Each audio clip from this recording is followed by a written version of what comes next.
할렐루야. 아멘. 날씨가 무척 덥죠. 근데 코로나가 더 심각한 것 같아요. 그래서 이제 저희 교회도 코로나 때문에 못 나오시는 분들이 있어요. 다음 주에는 나오신다고 해요. 예방접종을 하고. 그리고 이평혜 집사님은 그 콧물을 어저께 저녁서부터 흘리시더라고요. 그래서 조금 염려된다고. 그래서 그러면 오늘 쉬시고 내일은 검사를 받기로 했어요. 예. 그리고 그 직장 못 모이나 봐요. 관악구에 그 코로나 때문에. 그래서 아예 집에서 나오지도 못하고 그 배옥 집사님하고 유 집사님만 잠깐 가끔. 그래서 이제 사업도 현재 중단된 그런 상태죠. 코로나 때문에. 이제 그렇게 이 기후하고 코로나 이런 것들이 우리의 안전을 위협하고 또 예배까지 위협하는 그런 상황 속에 저희들이 처해 있죠. 근데 이거를 우리가 좀 곰곰이 생각해 볼 필요가 있어요. 어떤 면에서는 이게 굉장히 저는 우리들한테 그 좋은 어떤 현상이라고 보거든요. 기후가 좀 괜찮고 우리가 이런 질병이 없을 때, 안전할 때 과연 이 세상은 무엇을 했는지, 우리들은 무엇을 했는지 생각을 해본다 그러면 우리들은 바벨탑을 쌓고 있었어요. 그래서 인간의 장기를 계속 개발하고 모든 장기들을 다 인공으로 만들 수 있고, 그래서 앞으로 50년 후에는 인간들이 영원히 살 수 있는 그런 시대가 올 것이다라고 그렇게 과학자들은 얘기를 했죠. 그래서 신도 없고 오로지 인간만이 최고라는 그러한 어떤 생각들을 가지고 있었어요. 근데 이게 최근의 일뿐이 아니라 우리의 그 오랜 역사를 보면 이 역사 자체가 그래요. 어떨 때는 이러한 것들 때문에 그렇고 어떨 때는 이러한 것들 때문에 그렇고, 그래서 그런 걸 무슨주의 그러죠. 그래서 이제는 과학이 발달할 대로 발달되고 인공지능이 있기 때문에 우리 인간은 영원히 살아요. 그럼 하나님은 없는 거죠. 근데 지금 우리의 모습을 보세요. 얼마나 나약한가. 그래요. 우리가 장기를 만들었어요. 뇌를 어떻게 했어요. 그래서 영원히 죽지 않고 살아요. 근데 어쩌죠? 지금 중국이나 유럽에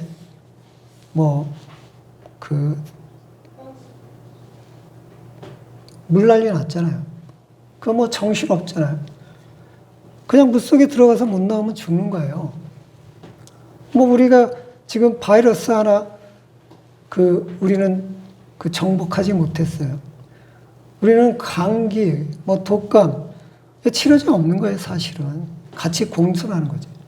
이렇게 우리는 인간은 연약한 모습을 우리가 가질 때가 있어야 돼요. 그게 겸손해지지 않을까요? 너무 우리가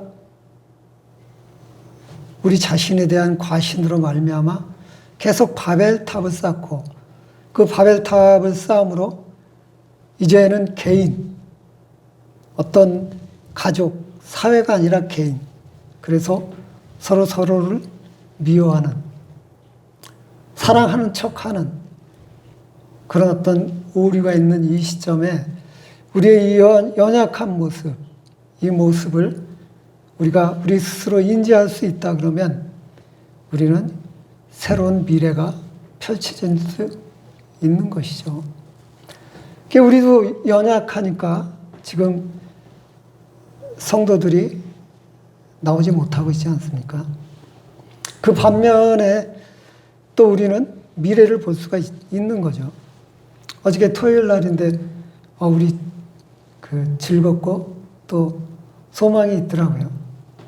우선 첫 번째로 즐거운 것은 사모님하고 이제 전도사님하고 아무도 없으니까 둘이 여기다 찬송을 하는 거예요. 지연이하고 저는 저 뒤에서 딱 앉아있는데, 그래서 제가 뭐라고 했는지 아세요? 저 죽으면 두 사람만 빼놓고 나머지 찬송하고 두 사람은 찬송하지 말라고. 내가 죽었다가 그냥 벌떡 일어날 것 같다고. 찬송 나보다 더 못해? 이게, 너무 재밌는 거. 근데 계속 하는 거예요. 그럼 창피해갖고 1절 하고 말아야 될 텐데, 한 장 또 하고, 또 한 장 또 하고, 계속 끊임없이 하는 거예요. 이게요, 미치지 않으면 이렇게 할 수 있을까요? 기독교인인 거죠. 예? 교인인 거죠. 하나님의 자녀니까 그렇게 하는 거죠. 예? 근데 지연이가 솔직해갖고 오늘 아침에도 제가 그 소리 했더니 막 아니래요. 지연이가 넌 어떻게 평가하냐 그랬더니 목사님 평가가 지당하대. 야, 너 미움받는다. 예. 그렇게 우리는 하나님 앞에 미쳐 있죠. 예. 그럴 때 우리 마음에 평강을 얻을 수 있는 거죠. 그리고 이제 지연이가 이제 그 친구를 하나 데리고 왔어요. 근데 세 번째 데리고 온 거예요. 근데 꼭 데리고 오는 친구마다 정신이 한 500년 나간 애 같아. 이게. 근데 그 두 명은 실패를 했어요. 왜 실패했냐면, 먼저 온 두 명은 의지가 없는데, 그 대신 꾀가 있어요. 꾀가. 그게 나쁜 꾀죠. 근데 어저께 온 친구는 마음이 다 무너졌어요. 너무 아파요. 상처투성이에요. 그래서 이제 저 안에 들어가서 상담을 하는데, 그 본인의 아픈데 그 원인 뭐 이런 걸 설명을 해줬어요. 그랬더니 그 교회 나오겠다 그러더라고요. 치료받겠다 그러더라고요. 그 내가 얼마나 하나님 앞에 감사한지, 또 지연이한테 감사한지 몰랐어요. 이게 사실 이곳에 오기 너무 힘들어요. 굉장히 아픈 환자들이 많이 왔고, 여기에서 어떤 기적도 체험했지만 잘 안 오거든요. 물론 그 친구가 그 다음 주서부터 오기로 했으니까 와봐야 알겠지만, 그 친구가 온다 그러면 우리 교회에 소망이 있는 거 아니에요? 이게 그런 것들이 이 바이러스 시대에, 이 무더운 여름날에 다 죽어가는데, 세상이 다 움직이지 못하는데 그런 일들이 우리 교회 안에 일어나고 있다는 거. 이건 하나님이 살아계시고 지금도 역사한다는 거죠. 예. 그 친구는 시간이 걸릴 뿐이지 굉장히 고치기는 쉬워요. 온몸이 딱딱하게 굳어 있어요. 막 배까지 다 이렇게 완전히 창자까지 다 굳어 있는 친구인데, 그런 사람들 병원에 가면은 아무 이상이 없다 그래요.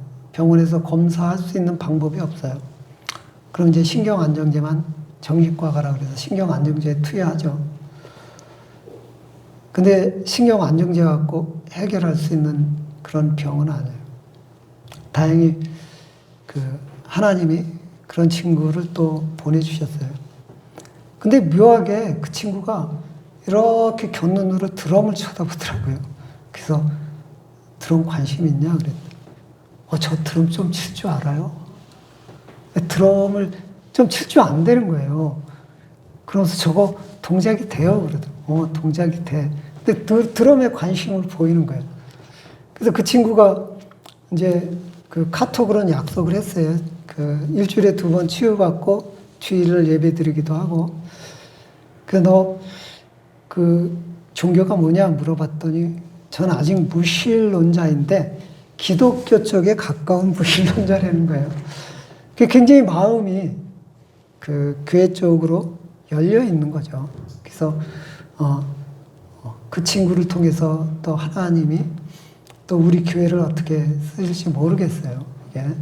그래서 만약에 그 친구가 교회로 오게 되면 치유받고 또 이렇게 찬양단에 합류해서 드럼도 같이 한다 그러면 우리 교회가 좀 더 풍성해질 수 있죠. 또 이제 그 중등부 아이들 이제 그 골프 학교를 개설을 했잖아요. 그게 이제 두 번째, 어저께가 두 번째고, 이제 그 다음서부터는 이제 스크린에 가서 직접 해야 돼요. 그래서 한 달 만에 이렇게 한다는 게 쉬운 건 아니잖아요. 근데 이 친구들이 너무 열심인 거예요. 이게. 그래서 막 학원을 뭐 아침서부터 5시까지 막 스케줄이 꽉 차 있나 봐요. 근데 학원도 이렇게 빼먹을 정도로 이렇게 열심히 이렇게 하더라고요. 다만 걱정스러운 건 한 친구가 그 집안 내력인데 그 친구도 그 몸이 안 좋아요. 근데 아직 그 어리니까 몰라요. 그래서 관절이 마음대로 안 움직여요. 근육이 마음대로 안 움직여요. 예. 근데 본인은 전혀 아픈 줄 모르는 거예요. 좀 골프 치기에는 무리인 거죠. 잘못하면 어디가 부러질 수 있는, 갈비뼈가 금이가 부러질 수 있는 그런 친구인데, 전 자꾸 그 친구한테 마음이 가더라고요, 이게. 그래서 일단 그 시작을 하기로 했어요. 그래서 이렇게 덥고 코로나가 이럴 때 그 이런 어떤 하나님이 우리한테 소망을 보여주신 것, 분명히 우리는 이걸 이기고 또 정말 저희들이 믿음이 자라고 우리 성화가 되고 우리 교회가 풍성한 열매를 맺을 수 있는 그런 것들이 지금 바닥에서는 이렇게 움직이는 걸 보면서 저는 너무 마음이 편하고 행복하더라고요. 그래서 여러분도 이 시기를 조금만 더 견디시면 정말 풍성한 그런 어떤 과일을, 열매를 얻을 수 있는 그런 시기가 얼마 남지 않았어요. 기도하시고 기대하시기 바랍니다. 오늘 로마서 이제 13장, 그러니까 로마서도 거의 끝나가요. 우리 지금 그동안 책을 계속 만들었잖아요. 4권을 만들었는데, 전도서까지. 그게 지금 2개 교회에 이미 배포돼 있어요. 2개 교회에 배포돼서 2개 교회가 그 교재를 사용을 해서 공부도 하고 그 교재를 통해서 이제 설교도 해요. 그리고 신학교에서도 그 교재로 사용하겠다고 좀 이제 제가 말을 막 그 거칠게 하니까 좀 표현을 좀 이렇게 좀 부드럽게 해서 달라 그러는데 저는 그럴 능력이 안 된다고 그래서 거절을 했어요. 이게 사랑 이것도 은사죠. 뭐 제가 그 미사고를 잘 사용했으면 좋겠는데 그게 잘 안 나오더라고요. 왜 그런지 모르겠어요. 또 전에 돈 벌 때는 잘했거든요. 근데 하나님 말씀을 전할 때 그 미사고가 잘 안 나와요. 그래서 학교는 좀 보류를 했어요. 그래서 지금 만드는 것들이 우리 지원 학생이 고생을 많이 했지만 그 열매를 얻고 있는 거죠. 사실 우리나라 기독교가 미국에 이제 지배를 받고 있어요. 왜냐하면 저희 나라에서 만든 책들이 없어요. 교재들이 없어요. 다 미국 거 번역해다 쓰거든요. 그게 안타깝더라고요. 그래서 우리나라에 맞는 어떤 그 실정 또 그러고 성경을 훼손하지 않는 그런 어떤 것들을 책으로 이제 만들어 나가려고 그래요. 그래서 이제 전도서가 다 됐으니까 이제 로마서를 이제 만들기 시작을 할 거예요. 그러면 로마서하고 이제 점점 집사님 걱정이 좀 심화될 것 같아요. 지연이는 목사 시키지 말라 그러는데 오늘도 온라인 공과를 이렇게 쭉 전도서 보고 이렇게 하는데 쟨 목사 됐다고 하실 것 같아. 집사님은 목사 되지 말라고 막 기도하고 나는 목사 되라고 하고 싶은 마음은 전혀 없는데 시키는 거하고 제가 하는 거 보면 그 길로 가는 것 같으니 이거 뭐 하나님이 알아서 하시겠죠. 뭐 이게 그건 우리가 알 바 아니고 하나님께서 인도하시는 대로 따라가면 되죠. 근데 잘해요. 이게 우리 교회 하나님이 귀한 그 인재를 보내주신 거죠. 이게 그래서 우리가 하나님 앞에 감사해야 되는 거죠. 이게 이제 13절이 뭐냐 그러면 세상의 권세와 우리 그리스도인 이 세상의 권세를 우리가 어떻게 받아들여야 될까? 이 문제를 13절에서 다루고 있어요. 그 전에 이제 12장 우리가 13절까지 했잖아요. 12장 13절까지 했고 14절부터 21절까지가 이제 그리스도인의 이제 영적 생활을 이야기하는 거예요. 그 14절에 보면 너희를 박해하는 자를 축복하라. 축복하고 저주하지 말라. 이렇게 나와 있죠. 그러니까 세상에 우리를 미워하는 사람들이 많잖아요. 우리에게 고통을 주는 사람들이 많고 우리를 또 마음 상하게 하는 사람도 많고 우리의 재산을 손해보게 하는 사람도 많잖아요. 근데 그 사람들을 하나님은 축복하라. 저주하지 말라. 이렇게 나왔어요. 왜일까요? 너무 억울하지 않아요? 그냥 막 우리가 전도서를 보면 그냥 갚아줘야 되는데 지금 사도 바울을 통해서 그 사람들을 위해서 축복하라는 거예요. 그 답이 20절에 나와 있어요. 20절에. 자, 20절에 보면 내 원수가 줄이거든 먹이고 목마르거든 마시게 하라. 그래야므로 내가 숯불을 그 머리에 쌓아 놓으리라. 그러니까 이 얘기는 무슨 얘기냐면 사람이 하는 일과 하나님이 하시는 일이 있다는 거예요. 그러니까 사람은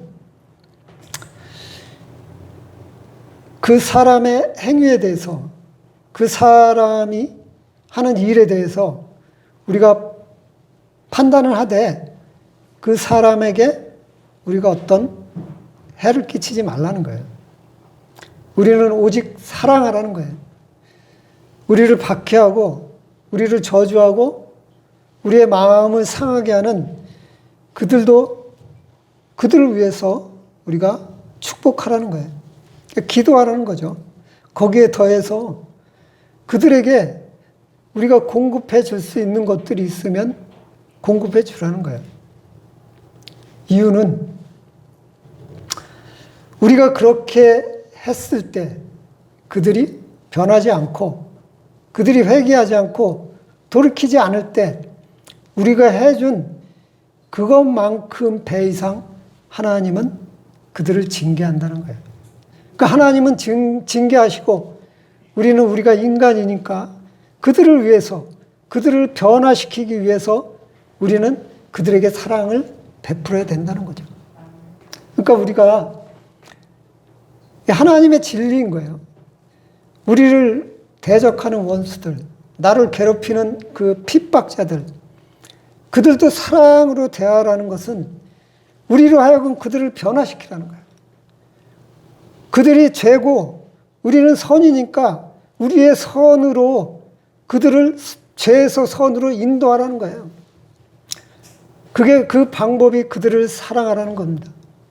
그런데도 그들이 듣지 않으면, 그래서 우리를 더 괴롭히고 더 핍박하면 우리가 사랑한 만큼, 우리가 그들을 도와준 만큼 하나님께서는 그들의 죄를 반드시 치르겠다는 거예요. 그래서 우리는 사랑을 베풀어야 돼요. 그게 주변 사람들을 정죄하지 말고 주변 사람들의 죄를 탓하지 말고 안 갚으려 하지 말고 그들을 어떻게 하면 선하게 만들까?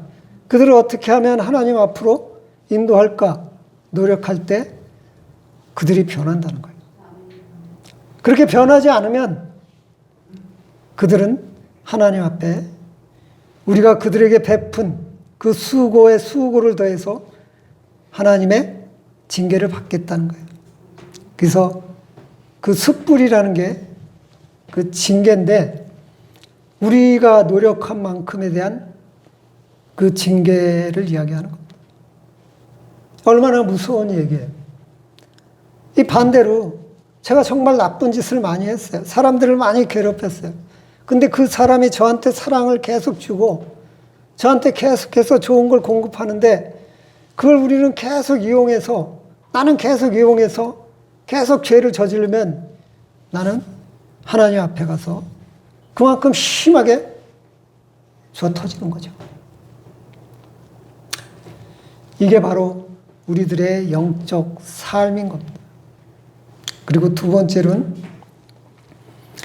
17절에 아무에게도 악으로 갚지 말고 모든 사람 앞에 선한 일을 도모하라. 이거의 답은 19절에 있어요. 19절에 내 사랑하는 자들아 너희가 친히 원수를 갚지 말고 하나님의 진노하심에 맡기라 기록되었으니 원수를 갚는 것이 내게 있으니 내가 갚으리라 하고 주께서 말씀하시느라. 자, 비슷한 이야기죠. 우리의 원수들은 하나님께서 친히 우리를 대신에 막아주신다는 거예요. 치신다는 거예요. 그러니까 우리는 이걸 믿어야 돼요. 구약 성경 내내 하나님께서 말씀하시는 게 이 내용이거든요. 하나님은 우리 원수를 사용하셔서 우리를 징계해서 회개시켜 돌아오게 하시기도 하고 우리의 원수들을 우리가 아닌 하나님이 그들을 치신단 말이에요. 근데 우리 힘으로 어떻게 해보려고 우리 힘으로 어떻게 노력해 보려고 우리가 나섰을 땐 하나님은 일을 안 하세요. 우리가 그 문제를 해결해야 돼요. 우리가 수고를 해야 된다니까. 근데 우리가 얼마나 연약한 존재이죠. 지금 이 뜨거운 더위, 이 코로나, 이것 때문에 무서워 벌벌 떨잖아요. 저도 굉장히 강한 사람으로 생각했거든요. 언젠가 한번 제가 한 40살 때인가 치질이 좀 있었어요. 근데 집 앞에 이렇게 가다 보니까 그 치질 수술한다고 병원에 써 있더라고요. 그래서 올라가서 할 수 있냐고 그랬더니 한대요. 손님이 없다 그래요. 이렇게 들어가서 수술했더니 입원하래요. 그래서 무슨 말 같은 소리냐고 입원은. 그리고 운전해서 왔어요, 집에. 그랬더니 막 의사가 막 난리 나고 간호인이 난리 나고 막 집으로 전화한 거예요. 지금 보니까 죽으려고 환자한 거죠. 꼬맸는데 그 앉아가지고 그걸 집에까지 운전하고 왔는데 그 뒤로 얼마나 고생을 했던지 사모가 고생을 더 했겠죠. 아주 이게 그렇게 전 강하게 뭐 별거 아니야 그랬거든요. 근데 나이 드니까 약해지더라고요. 또 사람은 갑자기 무슨 일이 생길 수도 있잖아요. 얼마 전에 이제 그 지연이하고 이제 전도사님하고 뭐 교회 안에 있다가 집으로 이제 퇴근했어요. 근데 이가 좀 이상하더라고요. 그 치과에 딱 갔는데 뭐 별것도 아닌데 갑자기 사랑니가 남아있다고 그걸 뽑아야 된대요. 걔 때문에 양치질이 안 된다고. 그럼 썩는다고. 그래서 또 뽑으라고. 그랬더니 뭐 마취 넣고 뭐 막 흔들더니 뽑아졌대요. 그랬더니 이제 솜으로 맞고 뭐 이렇게 약 이렇게 항생제 같은 거 주면서 먹으라고 딱 가요. 그러니까 좀 이렇게 욱신욱신거리고 그러잖아요. 그 집에 가서 쉬어야 되는데 에어컨이 고장나가지고 집에 온도가 35도예요. 에어컨을 틀었는데. 근데 막 여기서 피는 나고 욱신거리는데 열은 막 팍팍 나고 코로나 때문에 밖에 나갈 수는 없고 괴로워 죽겠더라고요. 그래서 사람이 이렇게 약하구나. 그래서 막 말은 또 못 하잖아요. 이게 핸드폰이라도 해서 할 텐데. 그래서 이제 가만히 생각하니까 지연이가 그런 데를 최고 잘하는 것 같아. 그냥 카톡을 넣었죠. 야, 나 죽겠으니까 어떻게 보일러, 그 에어컨 고치는 사람 오라 그래. 이렇게 와가지고 9시 반쯤에 와서 11시까지 이제 해서 시원한 바람 나와가지고 편안하게 지냈는데 그게 우리 인간이 그렇게 연약해요. 우리 인간이 연약한데 그 연약한 줄 모르고 우리 인간이 끊임없이 강한 줄 알고 바벨탑 쌓죠. 근데 우리 믿는 사람은 그 모든 걸 하나님 앞에 맡기라 그래요. 하나님이 대신 싸워주니까. 우리의 대신 모든 걸 싸워주니까. 그게 우리의 원수들, 우리의 이 괴롭히는 모든 것들, 그들을 미워하지도 말고 그들에 대해서 관심 끊으라는 거예요. 그러면 하나님께서 우리를 대신해서 싸워주겠다는 거예요. 이게 바로 하나님이 우리에게 바라는 영적인 생활인 거죠. 우리는 하나님을 의심해요. 그래서 이스라엘 백성들처럼 출애굽했지만 가나안 땅 바로 앞에서 하나님을 원망하고 환경을 바라보기 때문에 모세 지도자를 원망하죠. 그러다 그들이 광야에서 모조리 죽었잖아요. 지금도 마찬가지예요. 이 코로나 시대에 이 뜨거운 이 태양 앞으로 더 할 것 같아요. 지구의 어떤 그 온난화로 인해서. 그렇지 않아요? 우리가요, 얼마 전만 해도요, 31도만 되면요, 여름이 뜨거웠어요. 그 이상 안 올라갔어요, 잘. 근데 10년 전서부터 급격히 상황이 바뀌기 시작하더니 이제 뭐 7월 달인데 지금쯤 비 올 때예요, 다른 때 같으면. 근데 벌써 35도, 36도 서울이. 이건요, 대구나 가끔 가다 34도, 35도지 서울은요, 이런 기온이 나오질 않았어요. 근데 불과 몇 년 전서부터 서울도 8월이 되지 않았는데도 이런 기온이 나와요. 그럼 앞으로도 계속해서 이런 기온이 나온다는 얘기죠. 근데 우리 인간은 이렇게 연약하게 환경이나 이런 어떤 거에 어떤 대체를 할 수 없는 그런 상황 속에서 살면서 우리는 하나님이 없는 것처럼 우리 힘으로 모든 거 다 할 수 있다고 생각을 하면서 살아가죠. 근데 우리 교인들, 우리 믿는 크리스찬의 영적인 삶은 이런 게 무서운 게 아니죠. 이런 게 두려운 게 아니죠. 내 자신이 정말로 하나님 말씀대로 영적인 삶을 살아가는지 아니면 내 육신이 요구하는 그 요구대로 살아가는지 그것이 중요한 거죠. 그래서 오늘 12장 14절에서부터 21절 말씀은 하나님께서 하시는 일이 있고 우리 인간이 하는 일이 있다는 거예요. 그러니까 우리 인간은 사랑을 베풀라는 거예요. 그럼 나머지 모든 것은 하나님께서 우리를 대신해서 해결해 주신다는 거. 그래서 우리는 이 말씀을 믿어야 됩니다. 이 말씀을 믿으면요, 여러분 생활에 하나님이 함께 동행하는 귀한 생활을 우리가 누릴 수 있게 돼요. 제가 요새 좀 하나님에 대해서 그리고 나에 대해서 좀 돌이켜보는 시간이 있었어요. 지연이를 보면 변하지 않을 것 같더라고요. 워낙 지식이 많아가지고. 근데 며칠 전서부터 체험을 해요. 체험을. 그러니까 체험이 없으면 하나님 믿는 게 쉽지 않거든요. 근데 본인 입에서 고백을 해요. 이제 지식 대신 하나님에 대한 체험을 이제 느끼기 시작하는 거죠. 이게. 그래서 내가 생각을 너무 잘못했구나. 하나님은 어떠한 그 누구도 변화시킬 수 있구나. 그 누구도 하나님께서 사랑하시고 하나님께서 택하시면 때가 되면 자연적으로 하나님과 교제를 할 수 있구나. 정말 집사님의 기도 덕분인지 집사님이 열심히 예배를 드려서 그런지 아주 따님이 엄청나게 성장을 많이 했어요. 이게 참 우리 모두 다 같이 감사해야 될 일이죠. 이게. 그런 게 이제 우리 믿는 사람들의 특권이죠. 세상 사람들에게는 그런 게 없어요. 하나님의 섭리 아래 있지만 하나님과 교제하는, 하나님을 체험할 수 있는 그런 건 없는 거죠. 이게.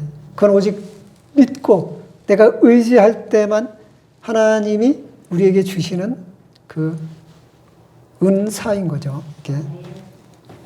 이게 13절 이제 1절서부터 7절까지는 이 세상의 권세, 그러니까 뭐 정부, 뭐 헌법기관, 뭐 이런데 뭐 국세청, 뭐 이런 그 행정기관, 사법기관, 입법기관 모든 거에 대한 우리에 대한 태도, 믿는 사람들에 대한 태도를 그 사도 바울을 통해서 써놓았어요.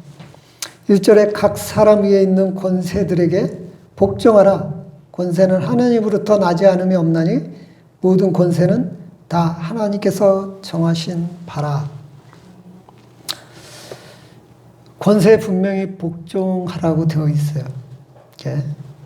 그러니까 대통령을 세워도 장관을 세워도 우리한테 불합리할지 몰라도 우리의 원수가 될지 몰라도 하나님께서 세우신 거다. 그러니까 그 권세에 복종하라는 거예요. 그러니까 복종하라는 건 의무와 봉사를 다 하라는 거죠. 근데 요즘에 교회들이 말씀을 떠나 있는 것 같아요. 정부가 자기 마음에 안 들면 꼭 무슨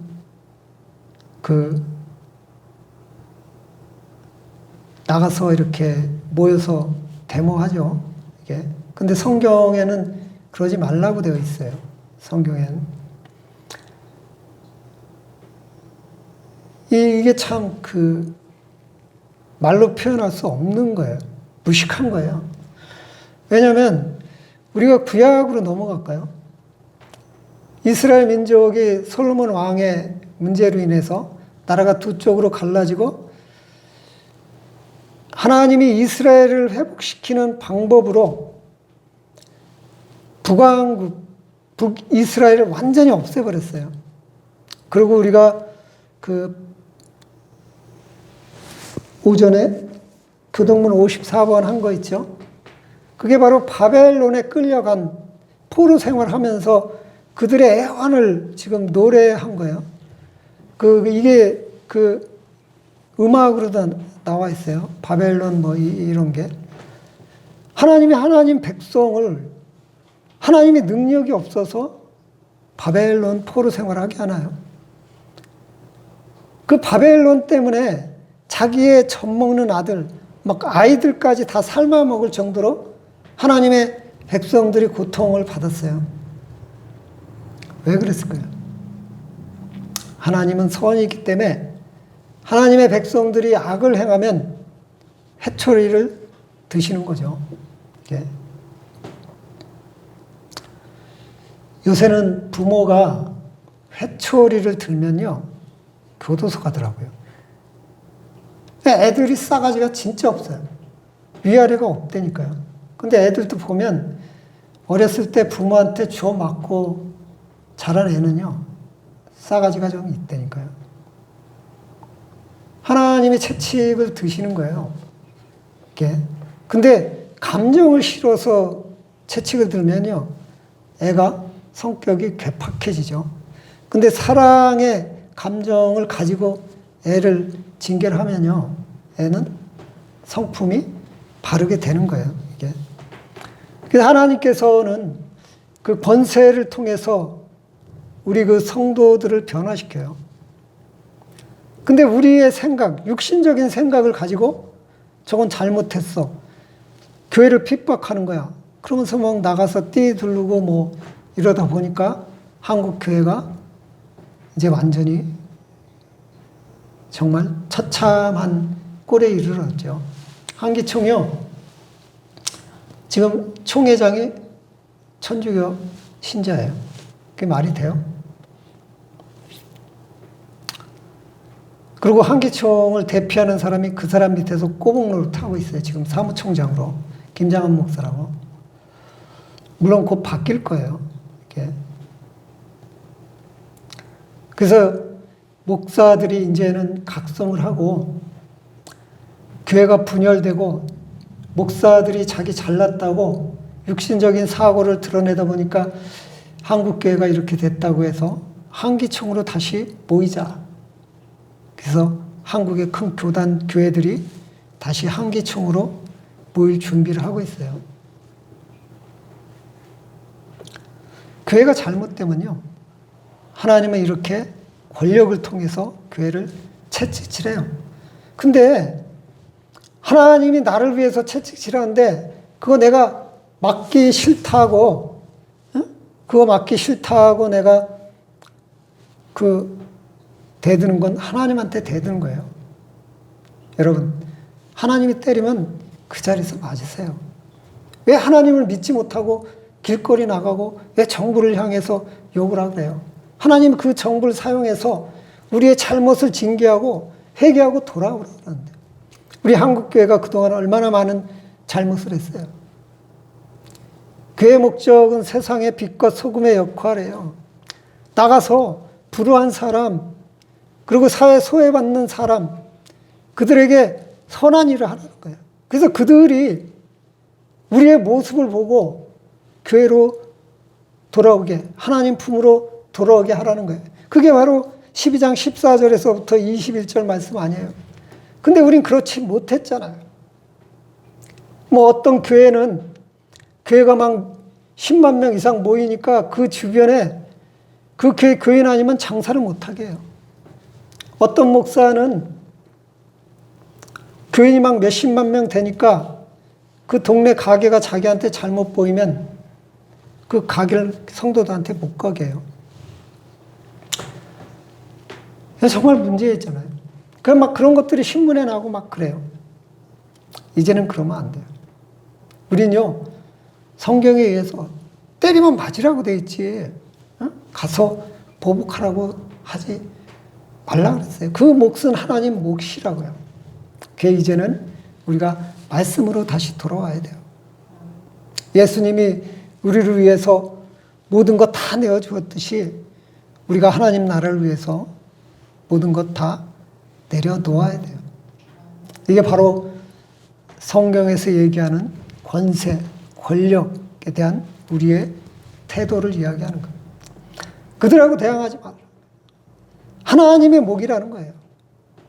우리는 오로지 우리가 해야 될 일, 열심히 가정생활하고 사회생활하고 열심히 하나님을 섬기고 이웃을 사랑하는 일에 우리는 매진해야 돼요.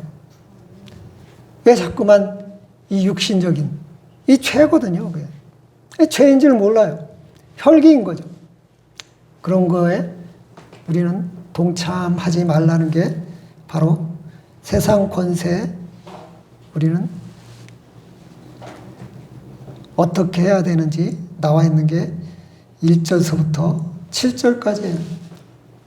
그리고 7절 마지막에 보면 모든 자에게 줄 것을 주되 조세를 받는 자에게 조세를 바치고 관세를 받을 자에게 관세를 바치고 두려워할 자를 두려워하며 존경할 자를 존경하라. 이게 바로 우리들한테 주어진 특별한 의무인 거예요. 특별한 의무. 근데 이 특별한 의무를 안 지키려고 하면 안 되죠. 우리는 특별하니까, 하나님의 특별한 자녀니까 정부 따위 필요 없어. 나 안 해. 군대도 안 가도 돼. 이단이야, 군대 안 가잖아요. 예? 아니, 헌법에 정해져 있는데 왜 안 가요? 그럼 대한민국 국민이 아닌 거죠. 하나님은 우리를 대한민국에 태어나게 했고, 우린 대한민국 국민이에요. 그래서 그 헌법을 따라야 된단 말이에요. 예?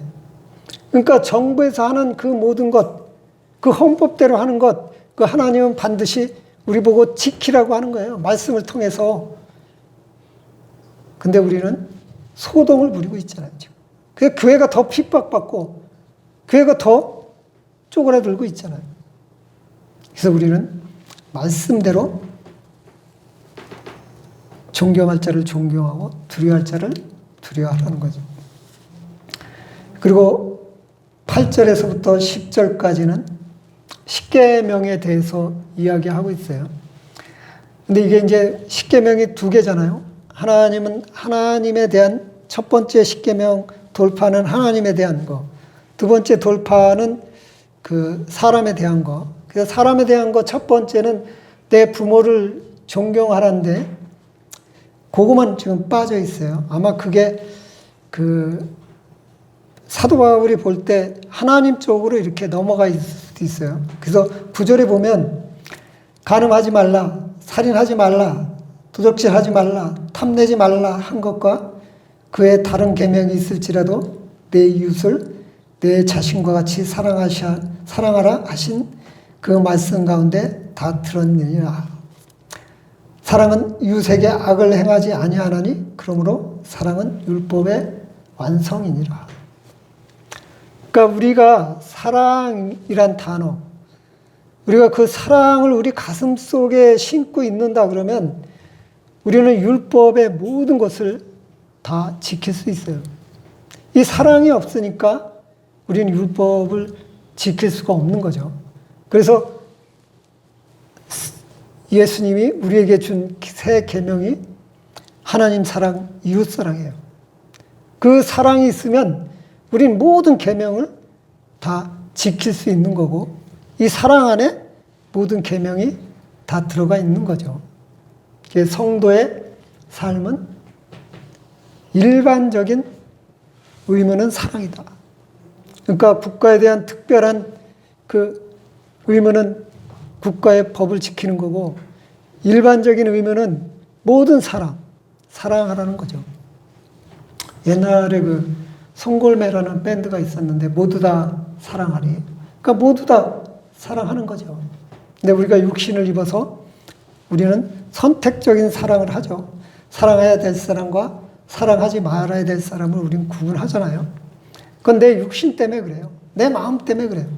그래서 그 마음을 예수 그리스도의 마음으로 예수 그리스도의 심장으로 바뀔 때 우린 모두를 사랑할 수 있는 거죠. 그러면서 마지막 14절에 오직 주 예수 그리스도 옷 입고 정욕을 위하여 육신의 일을 도모하지 말라. 그러니까 우리는 예수를 믿는 순간 그리스도의 옷을 입는 거예요. 성경에서는 흰 옷이라는 표현이 맞아요. 왜냐하면 우리 죄를 예수를 믿음으로 사해졌지만 우리는 여전히 더러운 죄를 질 수밖에 없는 육신을 우리는 가지고 있어요. 그래서 그 육신 때문에 우리는 누구나 다 죄를 질 수 있어요. 나도 하루에 수십 번 죄를 짓고 있어요. 그렇기 때문에 우리는 예수 그리스도의 옷, 예수 그리스도의 의를 입어야 돼요. 이 성경을 항상 가지고 있어야 돼요. 말씀이 우리 안에 살아 있어야 돼요. 그래서 예수 그리스도의 옷을 입을 때 우리는 육신을, 죄를 덮을 수 있는 거예요. 여러분, 분명히 우리가 잊지 말아야 될 건 내가 예수 믿는다고 해서 내 안에 죄성이 사라진 거 아니라는 거예요. 여전히 죄성이 남아있고 우리가 영적인 삶을 살기 위해선 우리가 예수 그리스도의 옷을 입어야 돼요. 예수 그리스도의 희생, 예수 그리스도의 십자가, 고난, 우리는 항상 기도와 말씀을 통해서 이런 영적 무장을 할 때 오늘 하나님께서 말씀하신 그 모든 것을 이웃을 사랑하고 나라에 권세에 복종하고 우리가 사람에 대해서도 두려워할 사람 두려워하고 존경할 사람 존경하라는 것. 이것이 하나님이 구원받은 성도에게 명하는 명령인 거고 우리가 죽을 때까지 살아야 되는 삶인 거죠. 이게 바로 영적인 삶인 거죠. 기도하겠습니다.